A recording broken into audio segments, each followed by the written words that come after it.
The first article I wanted to take a look at is on rightwingwatch.org, and the title is Josh Bernstein urges Trump to take drastic action to stop Democrats from allegedly stealing the election. This is by Kyle Mantilla, so let's give it a read and see what it has to say.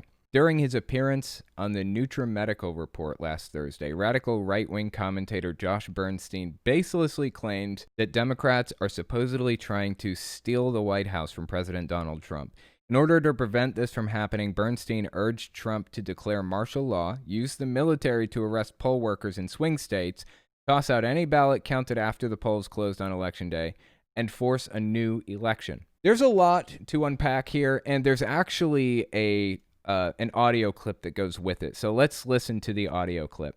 I think we need drastic, and I mean drastic measures in order to change what's going on. The first thing I would do if I was President Trump is I would call the Insurrection Act in immediately, right now. Right on, brah. The first thing you do is you quell all violence and you stop all violence with the military or the National Guard. The second thing you do is you declare martial law in the country right now, and you send in armed military and National Guard folks into every single one of these swing states where they are counting ballots, and you force them to stop counting ballots right then and there. And if not, they are taken away by the military and arrested. This is bizarre. This guy is an extreme right-wing conservative evangelical nutcase.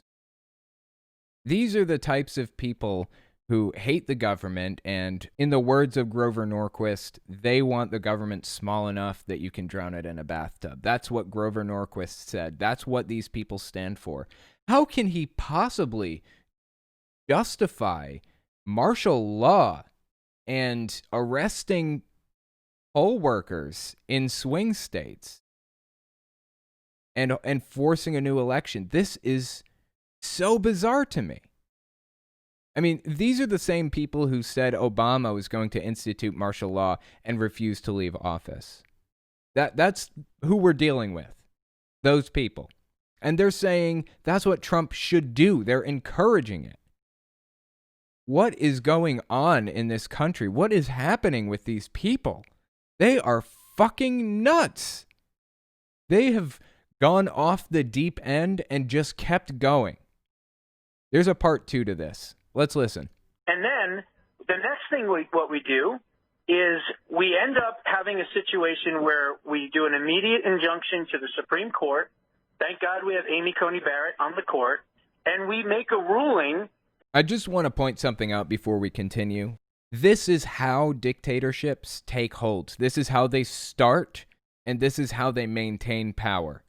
By taking hold of the court system, by installing judges who are loyal to the dictator or loyal to the party, the specific party.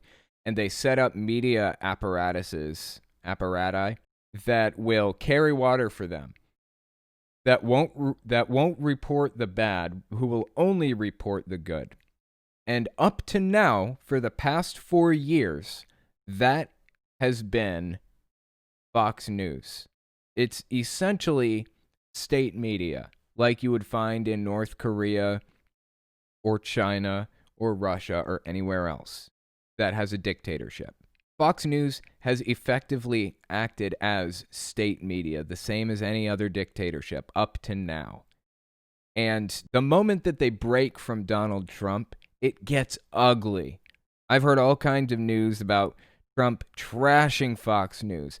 All of Trump's supporters fucking hate Fox News all of a sudden. They're going to this network called Newsmax. I'd never heard of it. It's like low budget Fox News apparently, but they will spread propaganda and carry water for Donald Trump specifically, not just the Republican Party, but Donald Trump specifically. They'll say and do anything to appease him. This is dictator territory. I'm not joking. I'm not being hyperbolic. This is how dictators do it. They capture the justice system and they make it work for them in their favor. So let's listen. With that in mind, let's listen to that part again from Josh Bernstein. You end up having having a situation where we do an immediate injunction to the Supreme Court. Thank God we have Amy Coney Barrett on the court. Thank God he's captured the court system and it will work for him. That's what he's saying. And we make a ruling that says any vote that has been counted after the close of the polls on election night in that respective state, every vote that was counted after the polls closed is null and void, 100%. Okay, so Pennsylvania, for example, I don't know if other states did this, but Pennsylvania at the very least, they segregated ballots that arrived after Election Day, but only like 30% of the votes or something like that were counted on election night. They were almost uncounted entirely by midnight on election night. That's never how elections in the U.S. have worked. You have 350 million people in this country. I think around 140 million voters, somewhere in there, right?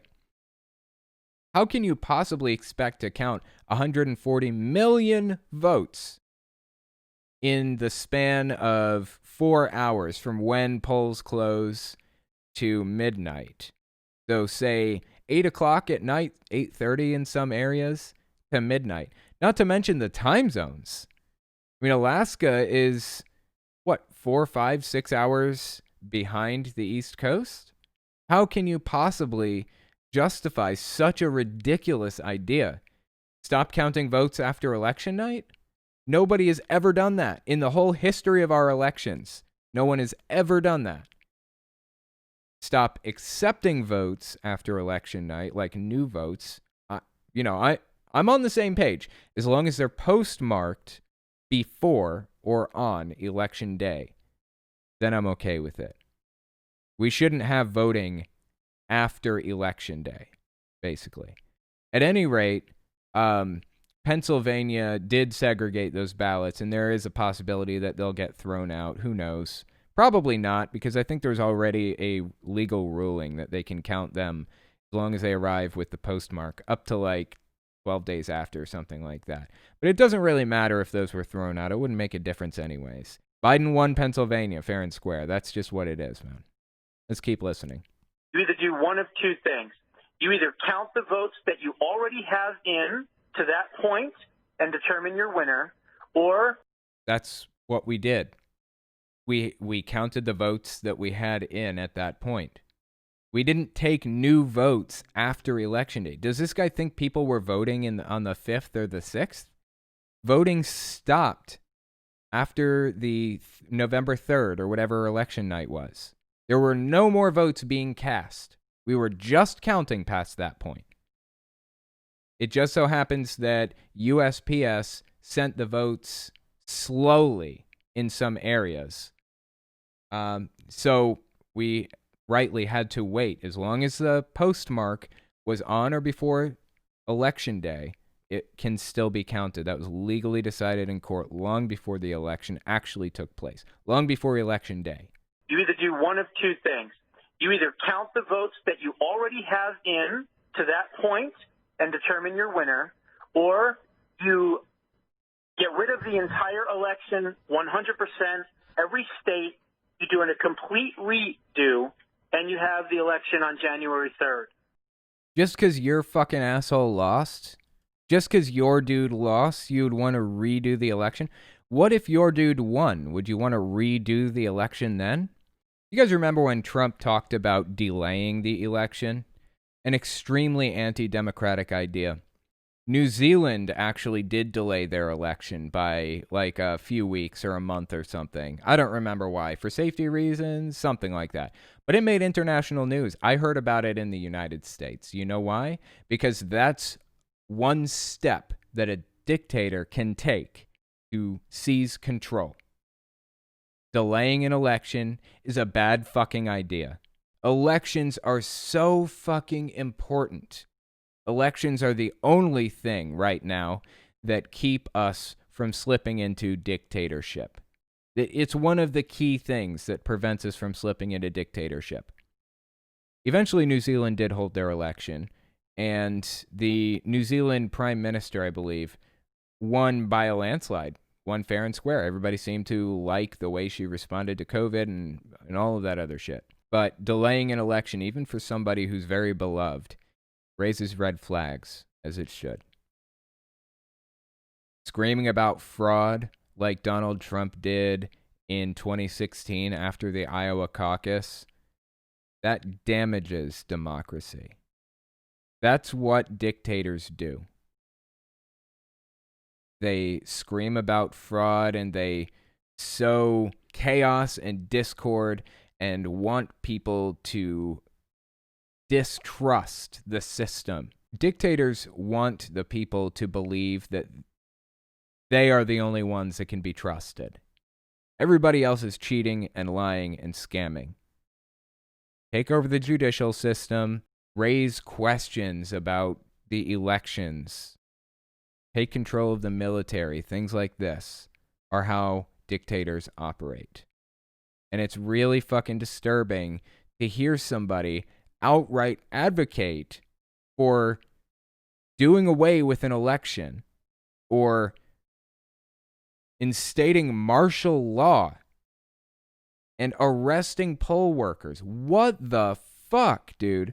This guy has gone off the deep end. Sadly, he's not the only one.